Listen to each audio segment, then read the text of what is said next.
สมพ่อดอกเป็นอย่างกู้ภัยไทยลาวจึงสั่งถอนกำลังด่วนเพราะมันมีเหตุการณ์ตัวนี้เกิดขึ้นทีมกู้ภัยมุดเข้าไปในถ้ำเกือบดับยกทีมน้ำท่วมกระทันหันจนเห็นให้คนหนึ่งสลบสลายนำส่งโรงพยาบาลนี่คือคลิปต้นเหตุนั่นเองสวัสดี FC แฟนคลับทุกท่านที่เคารพและนับถือเป็นอย่างสูงทุกคน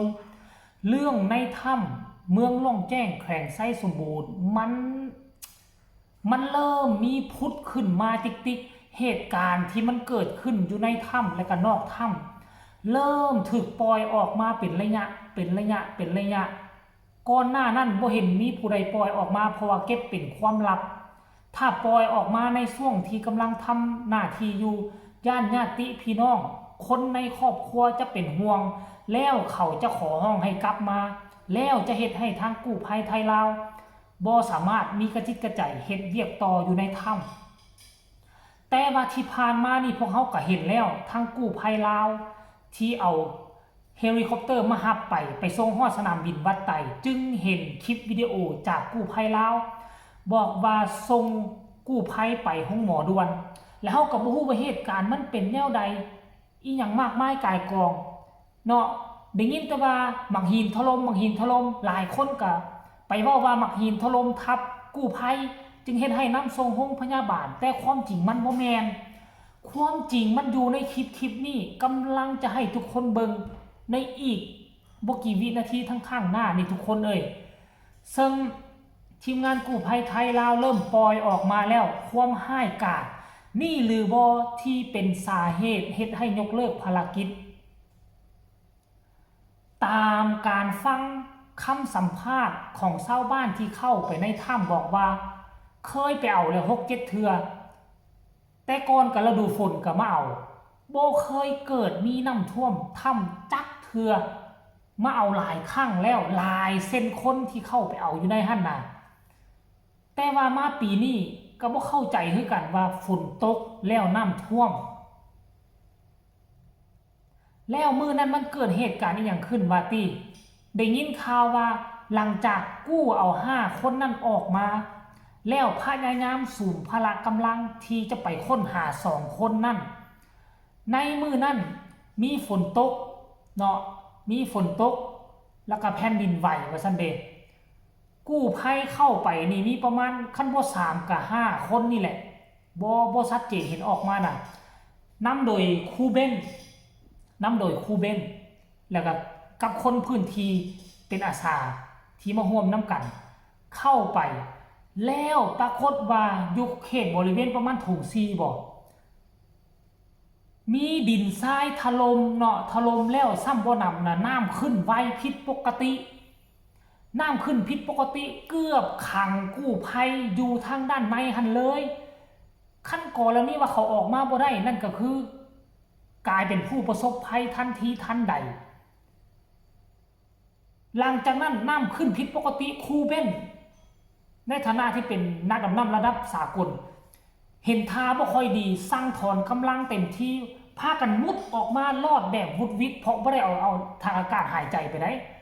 ลอดแบบวุดวิดครูเบนออกมาผู้ที่2ออกมาบาดผู้ที่3ออกวิดปากถ้ำสลบลอยล่มตึงอุ้มหามกันมาหาแพทย์แล้วพวกเขาจึงเห็นว่าเป็นสาเหตุเฮลิคอปเตอร์ส่งถึงเวียงจันทน์มือต่อมาเหตุการณ์จะเป็นเท่าไหร่ไปเบิ่งกับตาเลยตอนนี้เขาอยู่ที่สูงไหมถงหนึ่งอ่ะอยู่ตรงเนินหงหนึ่งเลยปลอดภัยจากไอ้กระแสไฟแห้งรีบอยู่ตรงนี้เลยเท่านั้นจะดำเนินการสูบเลยนะด่วนถงหนึ่งนะเรามีปั๊มถงหนึ่งเปล่ามีครับดูยืนยันนะครับเอาเลยนะแล้วหัวตอนได้หัวตอเขาที่ใส่หัวก่อนชั้นตอเขาที่ใส่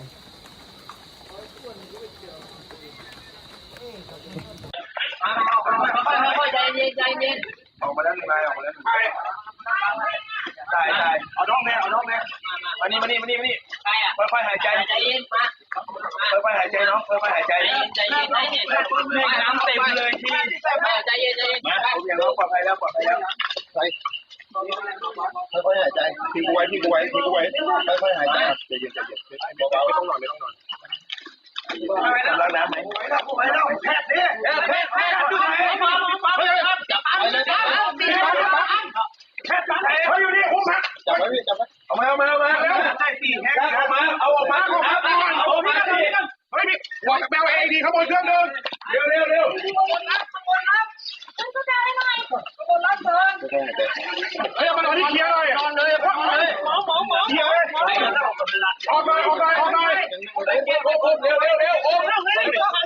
เฮ้ยถอดเบ็ดสุดหน่อย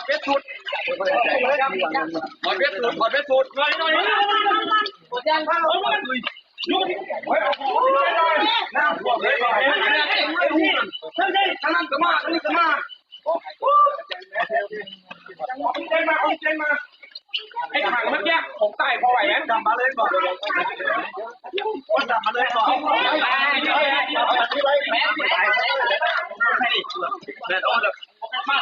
ตอนนี้เขาอยู่ที่สูงไม่ลงเลย เห็นบ่ทุกคนลองถามเบิ่งดูคันท่าว่าเป็นทุกคนอยู่ในจุดนั้นพวกเจ้าจะเอาชีวิตตนเองไปเสี่ยงบ่แม่นอยู่ว่าชีวิต2คนมีความสำคัญแต่ถามว่าชีวิตตนเองในฐานะที่เป็นกู้ภัยมันสำคัญคือกันบ่สำคัญไดสำคัญคือกันเฮาต้องมีครอบครัวที่ดูแลเฮามาเฮ็ดนี่มาเฮ็ดโดยจิตโดยใจบ่ได้มีเงินค้ำกำแก้วผู้ใดจ้างมาแล้วจะเอาชีวิตเฮาไปเสี่ยงคันเสี่ยงแล้วมันได้2คนนั้นออกมาโอเคแต่ว่า2คนนั้นก็บ่มีวี่แววเลยว่าจะได้ออกมาแต่จะพาทีมงานของตนเองไปดับอยู่หั่นตืมมันจะเป็นการสูญเสียเพิ่มขึ้นตืมมาเห็นเหตุการณ์มันเกิดขึ้นในคลิปนี้แล้วทางกู้ภัยไทยลาวก็เลยตื่นเช้ามาลงไปลุมออกจากถ้ำไปประชุมกันปรึกษาหารือร่วมกันกับเจ้าเมืองเจ้าแขนจึงได้ตัดสินใจถอนกำลังอันนี้คือสาเหตุหลักบางคนก็บอกว่าเป็นเพราะเท่าโปกเป็นเพราะเท่าตาบเฮ็ดนู่นนี่นั่นแจ้งตำรวจมาจับกู้ภัยไทยอาจารย์ติ้งลีก็ออกมากล่าวแล้วบ่มีผลประโยชน์อย่างเท่าตาบนี่บ่มีอย่างมากมายที่จะมาเกี่ยวข้องกับเรื่องให้ถอนทัพมันถอนทัพก็คือมันเกิดเรื่องบ่คาดคิดคาดฝันอยู่มา10 กว่าวันน่ะบ่เคยเป็นแบบสั้นน้ำมากระจูบน้ำออกได้ดูดออกได้แล้วก็เคยฝนตกหลายครั้งแล้วแต่ว่ามันก็บ่ขึ้นแบบนั้นแต่อันนี้ฝนตกบ่กี่เท่าใดนาทีเนี่ยน้ำขึ้นสูงแบบนี้น่ะมันคือสิ่งที่เหนือพิษธรรมชาติพออยู่ในหั่นเขาเจ้าก็สังเกตมาหลายมื้อแล้วมันบ่ได้เป็นแบบนี้สรุปลงแล้วน่ะทีมงานหลายคนรอดตุยแบบวุดเว็ดอันนี้ครูเบ้นออกมาเลยว่ารอดตุยแบบเส้นบางๆเท่านั้นถ้าอีกนาทีนึงก็คือดับหมดที่ไปในหั่นน่ะโอ้โหท่านผู้ชมสมพ่อดอกจึงถอนทัพมาตั้งตนตั้งโตได้ยินว่าสิมาอีกแล้วนับถือน้ำใจอีหลีเว้ยบ่ย่านบ่กลัวค่าใจต้องนำ2คนนั้นให้ได้ว่าซั่นแต่ว่ามื้อใดบ่ฮู้ให้ทุกคนกดไลค์กดแชร์ช่องนี้เอาไว้ให้ดีมื้อใดเขาเจ้าขยับค่อยจะติดตามทันทีสำหรับคลิปนี้ฝากเอาไว้สำนี้ก่อนสบายดี